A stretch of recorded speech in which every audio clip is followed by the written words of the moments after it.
Hello, everyone. I am so delighted to have Ayanna Colden come and join us today. She's an incredible young lady with a vision for the future that is expansive and broad.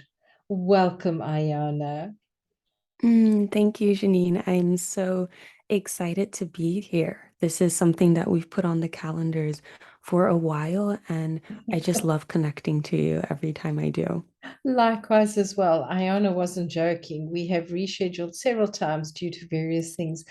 Ayanna, please introduce yourself for our audience. Tell them what you do, where you're from, and how you got here. I know how Mm. you got here from a physical perspective. I'm talking about from a business perspective and a spiritual one. Okay, that makes the answer slightly shorter, but probably still long. So, yes, as mentioned, my name is Ayanna.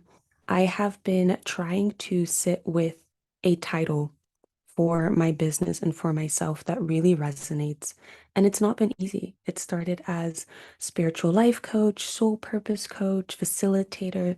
But really, what I've landed with lately, which feels so much like home, is soul purpose channel. I really feel like I am here to support people in reconnecting and remembering their soul purpose in any way that I channel through. May it be through astrology, may it be through coaching, may it be just through conversation. I am here to reconnect and channel through for people as a reminder of, hey, you are here for a purpose. You were born here with a purpose, and use me as your mirror to remember who it is that you are. And so my business journey has been one that's changed over time. I've really found that starting a business is like self-development crash course. Oh, that And is so true. right, I was like, if anyone wants to develop themselves or work on themselves, start a business and you will see all of your shadows, your insecurities, but also how strong you are, how willing and committed you are, how far you can get when you put your mind to something. And so that has really been the journey of my business. My business changes as I change and as I evolve. And I love leaving the room for myself and for my audience to do so. So that's a little bit about me. When you said that you love making room, that was just such a beautiful, expansive way of looking at it. That almost as if you're taking your former self out and opening the room and the space for your new self to come in. Please share with us about your podcast and about your new program that you're launching about channeling. Yeah, so I started my podcast. I mean, it launched in July, but I've been working on it since March this year. And really, it feels like a lifetime in the making, but technically started working on it in March. And it's really a podcast where we go into different ways of different practices of spirituality and self-development, but the focus is really on bringing the esoteric down to earth. I Mhm. love floating in the ethers. I love every ritual, every spiritual moment and experience. But I also really believe that we are here on this land, on this earth for a 3D experience, and that we can use what is happening in the ethers to improve and really embody it.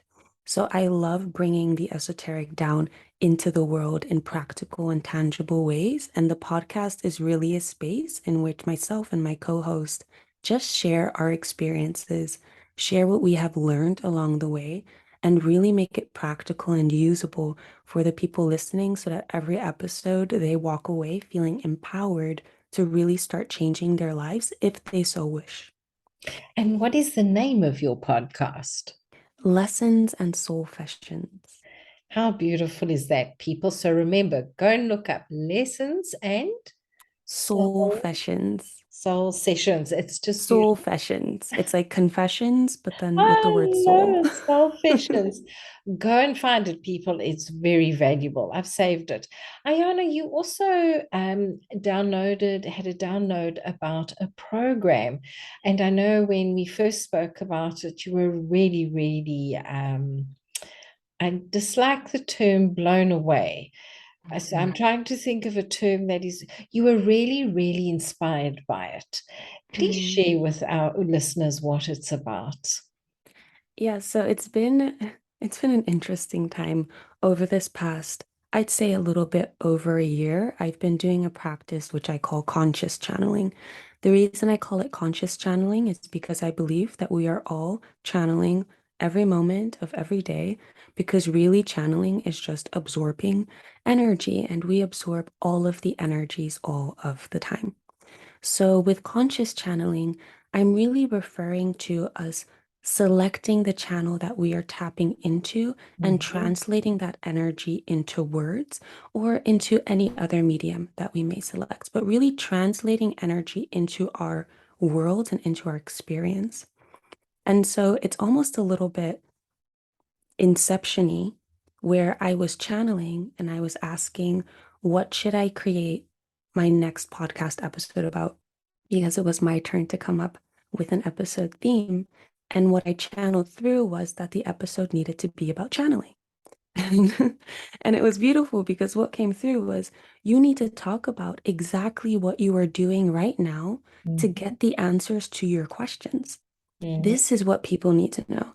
This is what you need to share, because this practice has been so valuable for you. Now it is your time to share it.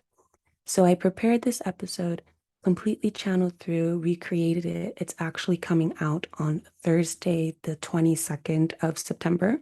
So I'm really excited about this one. But it didn't stop there. So it started with the episode. A four-step process to channeling came through. And then my guides asked me to do even more with it, to really guide people through the process, support them in experiencing channel within themselves in a joyful, easeful, but also just an engaging type of workshop format. So that's something that I've created. And I will be hosting live sessions on a platform called yip.com. I will send the links to Janine, Thank you. and the first session will be on the 26th of September. I will be hosting more and more sessions around this topic. They are not recorded, they are just live, really beautiful, sacred moments where we get together and tap into channel. And I support you in tapping into your own channel so that you can literally find the answer to anything. I ask channel what I need to eat for dinner. I ask channel at every moment of every day for the most mundane things. And it just created so much ease and flow in my life. And I'm just really, really excited to be sharing this with people. That is beautiful. I know I have shared that on previous podcasts where I speak with body and soul. So this is just a next step in the direction of where we're going. Ayana, what brought you to this space? If you had to pick one, is there one event or was it a series of several events? What opened you to understanding that well, you've explained how we can channel, but what brought you to understand that there is something to channel? Mm. It's definitely been a journey of multiple events. However, if I look at what was really the catalyst of my spiritual awakening, which I guess would say is the catalyst of everything that happened afterwards, it was my grandmother's passing Mm, in 2019. She was really a mother to me in every sense of the word. She was really a mother to everyone that knew her. She took in children, she took in people, adults, like everyone saw her as their mother. And so she was such a beautiful and vibrant woman that when she passed away, it rocked my entire world. What I hadn't expected, however, is that when she passed away, I had still felt her presence so mm, clearly. I mm, felt her presence at the funeral while I was comforting people. mhm, Even though my grandmother had passed away, I wasn't even crying that much. I was holding and consoling people, and they were mentioning how warm and loving my hugs felt, and that I felt just like her. mm, And so this was one of my first experience where the energy of someone else was clearly with me and working through me. I mhm, didn't fully understand it at the time, But as I continued to feel her energy and others with me and around me, I began to realize that there was just so much more to life than the 3D reality I had been taught. And I also understood that even though I don't know exactly what it is, I'm so willing to explore because I'd never felt so supported as in those moments. Some people might think when they hear this, like, oh, isn't that scary? Is there someone taking over? It was really nothing like that. It's very subtle. Mm, There was no moment where I wasn't conscious or where I wasn't in control. It is really, you feel supported, like your loved one is with you and mm. shining within you, but you are there every single step of the way. And yeah, Yes. That's so beautiful. People tend to confuse trance channeling with conscious channeling. Just to for the audience, Abraham channels through Esther Hicks. That is trance channeling, where you step to one side. You're still there, but somebody else is coming through. So, Ayana, I'm just so grateful that you are sharing on conscious channeling. What happened after that? what happened after Your my grand passed. experiences with my grandmother? I went on what I would call a spiritual journey of deep diving into every single modality that I could get my hands on because I really wanted to understand what it was that I was experiencing. And I wanted to get really good at it, like Mm, better hack my life through spiritual self-development. I've always been very ambitious on my career front. So I really started taking that Capricorn energy of I'm going to approach this step by step and climb up that ladder and be the best meditator or yoga person or channeler. And what I realized over time, as I was doing these practices and diving deeper and deeper, I realized they didn't care anymore about the result that I was aiming for because I was enjoying every step of the way so much. And beautiful. not only was I enjoying it, I was loving teaching it to my friends and people around me, sharing with them what I had learned with so much passion, joy, and excitement. And I found that I was really, really good at it. And that's how I got into the coaching space. That's how I got into being an astrological reader. I also give soul purpose blueprints and readings of people's charts and Mhm. really just dove deeper into my own spirituality, which now has led me to consciously channeling and also giving channeled readings for people. Oh, that is so beautiful. So you were saying the catalyst is your, oh, now I need to cough. This is not a good thing. Obviously, there's a truth asking to come out there. Definitely. Um, so with your grand, you started sharing, you started working. How did people receive you as you began this journey? Were they able to receive you, and were you able to receive yourself? I think that's a big question. I didn't know, I didn't have the vocabulary for what I was experiencing for a very long time. And because I didn't really have the vocabulary for it, I also couldn't share it with people. So Mm, I would describe what was happening, where now in my channeled sessions, I have channels speak through me. So mhm, I voice record myself and it just comes through. And when you explain that to someone, it was really hard for them to understand what I meant. They're mhm, like, yeah, but what is channeling? Like, who is speaking through you? And it isn't until recently that I really came to what is channeling? Channeling for me is just a natural form of communication yes. that we are all doing at the same time. Mhm, Right now, Janine, you and I, we are channeling each other. yes. Right? You are listening to what I'm saying, I'm absorbing that, and I'm co-creating something new based on what you've said, and vice versa. We are channeling each other. Mhm, And so when you realize we are already channeling everything, it's just a question of being selective with what it is that you let come through you. That's mhm, when it feels a lot less far-fetched. And so as I've been finding the words for it of late, I've been having really good experiences speaking to people about it because I'm able to connect it to the things that they're already doing in their everyday life. and realize this isn't something that is so far-fetched or so out there. You are already channeling. It is just a question of, do you want to consciously tap into something so that you can also co-create and manifest in a direction that you so choose?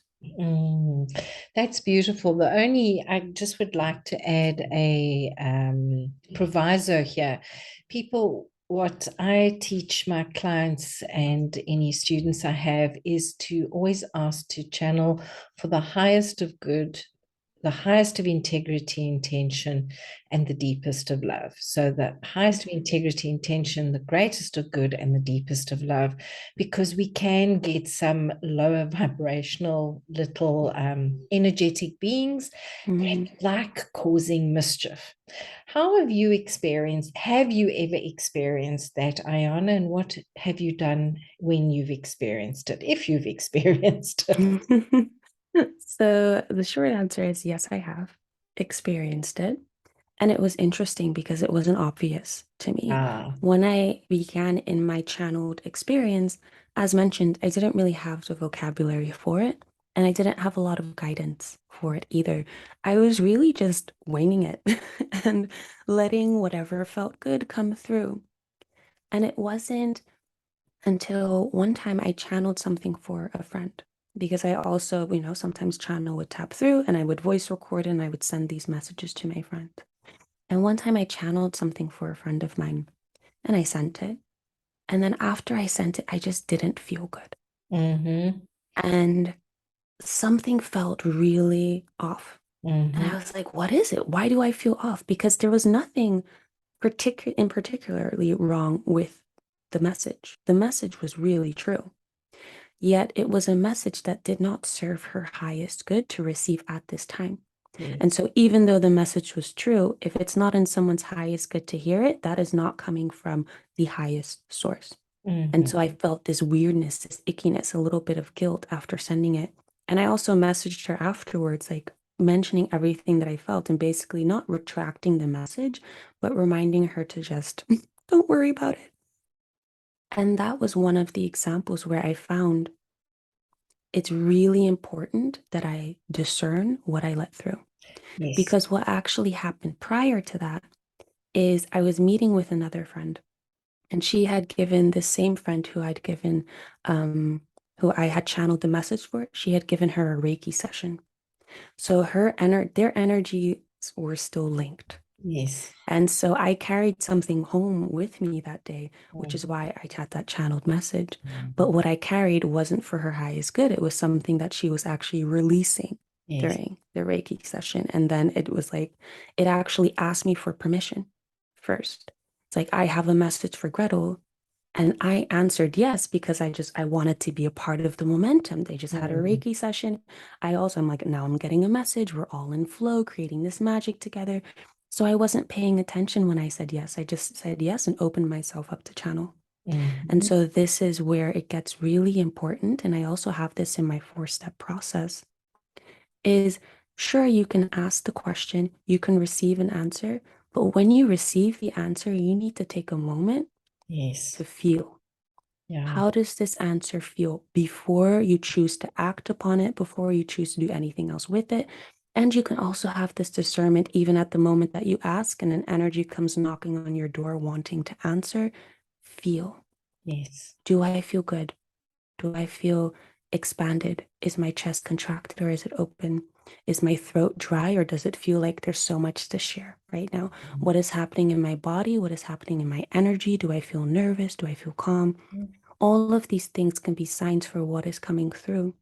And now I'm very mindful of who comes knocking on my door. I always check my energy and I'm always reminded I don't need to say yes just because something is there. please say that again for our audience so they actually hear you. I don't need to say yes just because someone is there. Yes. I must say I've had that experience where I now ask, is this for now? Is this for me? Is this for them? And like I mentioned, is it for the highest of good of all? Because I have seen a lot of mischief made by lower vibrational energies with people who actually should have known better. And the thing is, we all human. We all tired. We all might eat something that lowers our blood sugar, and then our brains not as functioning with our heart as it should be. Talking about the heart, where does channeling and the heart connect? Hmm. So, one of the things that came through for me as I was creating this guide for how to channel is I use two mediums mostly. There are many more. You can do it in whichever way feels good to you, but the mediums that I use are I write and I speak. Mhm. Yes. And my speaking is connected to my throat chakra. And my hands, which are connected to my arm, which is connected to my chest, is connected to my heart chakra. So for me, when I channel through my writing, is really when I'm connected to that heart energy, the universal law of rhythm, Yes. And right? And so harmony. that's, Mhm. and harmony, exactly. And that's also a beautiful way to be able to discern because your heart is so honest. And this is one of the reasons that I recommend for people to start channeling through writing Yes. over speaking because your heart is an easier way to discern what is coming through. That's actually one of the reasons I really, really, as part of mindset alchemy and part of personal leadership, I promote journaling because that is the beginning of heart-based channeling. Well, that's been my experience. So, do you journal? Every day, all of the time, in Yes. many different formats. So I started with the morning pages a while ago. This is Oh, a practice powerful. from, yes, Julia Cameron, The Artist's Way. And it's really just stream of consciousness writing. And when I first began to do it, it was a lot of frustration and anger and things coming out. And then over time, it became so beautiful and such a, I basically started channeling in my morning pages. And I also do this thing which is called miracle notes. Yes. And this is something that I learned from a book on graphology, the psychology of your writing. I Mhm. think it's called, I'll share the name with you afterwards, Change Your Life, Change Your Writing, something along those Mhm. lines, from Vimala Rogers. And in there, it's speaking about miracle notes, which is that every time something happens that makes you smile, a synchronicity, you made someone else smile, anything that makes you feel good throughout the day, write it down. And so Mhm. I have a monthly note on my phone that I keep and I just write them all down. And at first it would be one or two notes a day. Now sometimes I have 20, anywhere between 20 and 50 notes a day. So Yes. it's hard to even read them back because there's just so many little miracles and synchronicities that I'm finding. And so that's also kind of my gratitude practice is writing down these miracle notes throughout the day. So those are really my two main ones. Now, something very interesting that you're saying there, the miracle notes lift your energy, they lift your vibration. And that way it prevents lower vibrational things that are really out to make mischief from connecting. And this is one of the best ways of protecting ourselves is to keep our vibrational energy and our harmony with nature and with the universe much higher, because that also prevents those little sneaky things from popping in. So that is such a beautiful tip, Ayanna. Thank you very much for bringing that forward. Now, part of mindset alchemy is watching what we say and how we say it. So it was so interesting hearing you say you don't have the vocabulary, because for many years I've taught that people are afraid of doing things because they don't have the vocabulary. Mm, So well done on moving forward and developing your vocabulary. Is there anything specific you did to develop your vocabulary? mm. I realized that as I began, because the way that I started the channeled writing practice was through morning pages, but also by playing with my dominant and my non-dominant hand.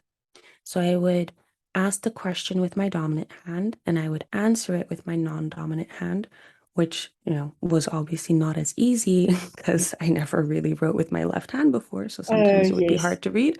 And at some point, my dominant hand would take over because they're like, we have a lot to say and this is not going fast enough. But really, in that practice, I was receiving so many answers. And so when I didn't have the vocabulary for it, I asked. Yes. I asked, what is happening? How Say do I that call again. this? Say that I, again. when I didn't have the vocabulary for it, I asked. I Well asked done. channel and I received not just direct guidance on paper, but I was also guided towards different resources, materials, and Mhm. people who could support me in educating and sharing that vocabulary. So it happened very naturally just because I asked. I feel on that note, we should say goodbye because that is the most important thing to ask. Ayanna, if there's one thing you could share that you would like people to know at this point in your journey, what would that be? Hmm. I think what I would love for people to know is that none of this needs to be hard Yes, or yes, difficult. yes, yes, yes. You are your purpose. It's not something outside of yourself. It is not something you need to find or get or receive. It is who you are. And by being fully present with yourself and showing up exactly as you are everywhere you go, that will guide you exactly where you're meant to be. And so, this conversation that we're having about conscious channeling and channeling altogether, this is just a way for you to deepen your connection with yourself because you are the one giving yourself the answers just from different frequencies and energies. It is all you. We are all one. And you don't need to worry about whether you are good at it or not because you are perfect as you are because you're you. Yes. And that's the point. Ayanna, thank you so much. Where can people find you? They can find me on my website, cosmiccoaching.com, or on my Instagram, which is also at Cosmic Coaching, and everything, all of my information, my courses that I'm hosting, my readings, you will be able to find there. And I will also share everything with Janine for the show notes. Ayanna, thank you so, so much. And thank you to everybody who has listened. Please share this because this is very vital information to get out there, especially the part about asking and working with our heart centered. Remember the competition we're running, and people have a great, grand, and glorious day. Ayanna, again, thank you. Thank you so much. Have a beautiful day, everyone.